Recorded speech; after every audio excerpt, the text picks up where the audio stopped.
Hey guys, আসসালামু আলাইকুম। আশা করি সবাই ভালো আছেন, আমরাও ভালো আছি। তো আজকে এসে পড়লাম নতুন একটা ভিডিও নিয়ে। আর এই ভিডিওটার থাম্বনেল দেখে হয়তো আপনারা বুঝে গেছেন আজকে কি রিলেটেড ভিডিও আপনাদের সাথে শেয়ার করব। আজকে আমরা শেয়ার করব বাঙালির প্রিয় খাবার সরষে ইলিশ। তো গাইস, এই সরষে ইলিশটা অনেকেই ভালোবাসে, এটা খুব মজাদার একটা রেসিপি। তো গাইস, প্রথমে আমি পাটার মধ্যে সরষেগুলো বেটে নেব। তো গাইস, এখানে আমরা কিছু সরষে নিয়েছি আর এগুলো আমরা বেটে নেব। তো গাইস, সরষেগুলো কিন্তু খুব ভালো করে বেটে নিতে হবে।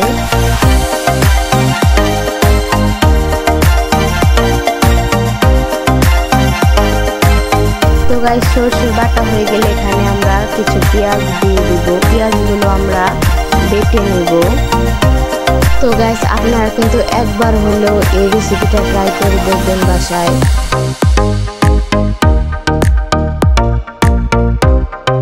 তো গাইস, আমরা এখানে পেঁয়াজগুলো বেটে নিয়েছি। এরপর আমরা পাকা কিছু কাঁচামরিচ বেটে নেব।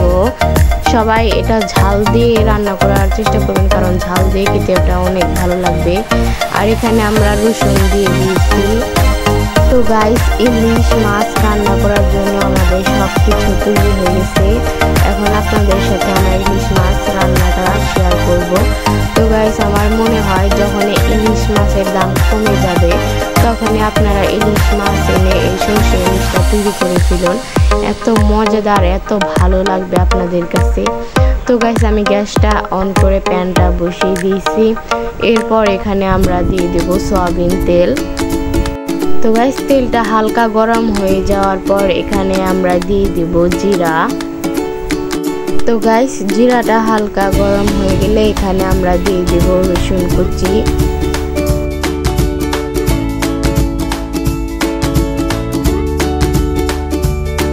এরপর এটাকে আমরা হালকা নাড়াচাড়া দিয়ে ভাজা করে নেব।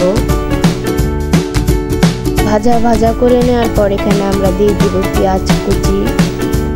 পেঁয়াজ কুচি দেওয়া হয়ে গেলে এটাকে আমরা হালকা নাড়াচাড়া দিব। আর নাড়াচাড়া দিয়ে এটাকে ভালো ভাজা করে নেব, গোল্ডেন কালার নিয়ে আসবো।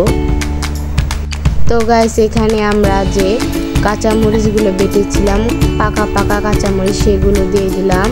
তার সাথে আমরা সরষে বাটা দিয়ে দিলাম। আর পেঁয়াজ কুচি যেগুলো আমরা বেটেছিলাম সেগুলো দিয়ে দেব। দিয়ে দেওয়ার পর এটাকে হালকা নাড়াচাড়া দিতে হবে। আর নাড়াচাড়া দেওয়ার পর দেখতেছেন এটা শুকিয়ে যাবে। এরপর আমরা এখানে পানি দিয়ে দেব। আর পানি দেওয়ার পর এখানে খুব সুন্দর একটা রং চলে আসার জন্য এখানে আমরা মরিচের ফাঁকি দেব। আর ঝালটা সবার পরিমাণ মতো দিয়ে দিবেন। এরপর আমরা কিছু পরিমাণ স্বাদ মতো লবণ দিয়ে দেব। লবণ দেওয়া হয়ে গেলে এটাকে আমরা হালকা নাড়াচাড়া দিয়ে দেব। নাড়াচাড়া দেওয়ার পর দেখতেছেন খুব সুন্দর একটা কালার চলে আসছে। এবার এটাকে আমরা ঢেকে দেব কিছুক্ষণের জন্য। তো গাইস, আমাদের মতো আপনারা কিন্তু খুব সহজে এই ইলিশ মাছ রান্না করতে পারবেন, সরষে ইলিশ।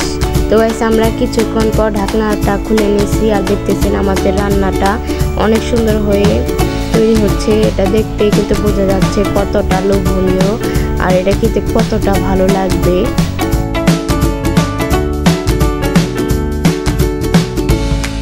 তো গাইস, আবার কিছুক্ষণ ঢেকে রাখার পর দেখতেছেন আমাদের রান্নাটা প্রায় হয়ে আসছে।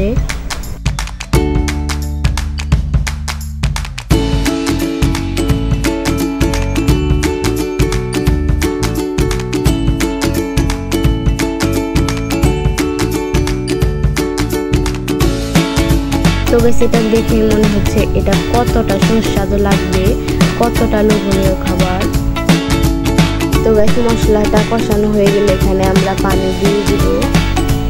তো গাইস, এটা কিন্তু খুব ভালো করে কষিয়ে নিতে হবে।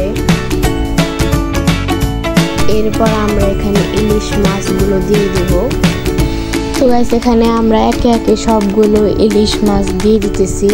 আপনারাও এই সেম ভাবে ইলিশ মাছগুলো রান্না করবেন।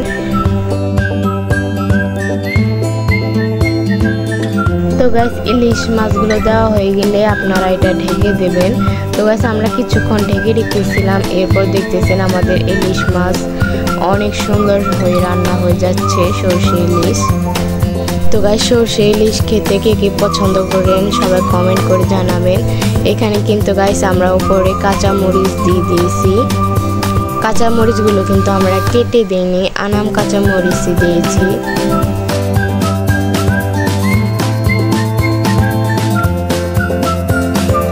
তো গাইস এরপর আমরা এটাকে হালকা নাড়াচাড়া দিয়ে দেব।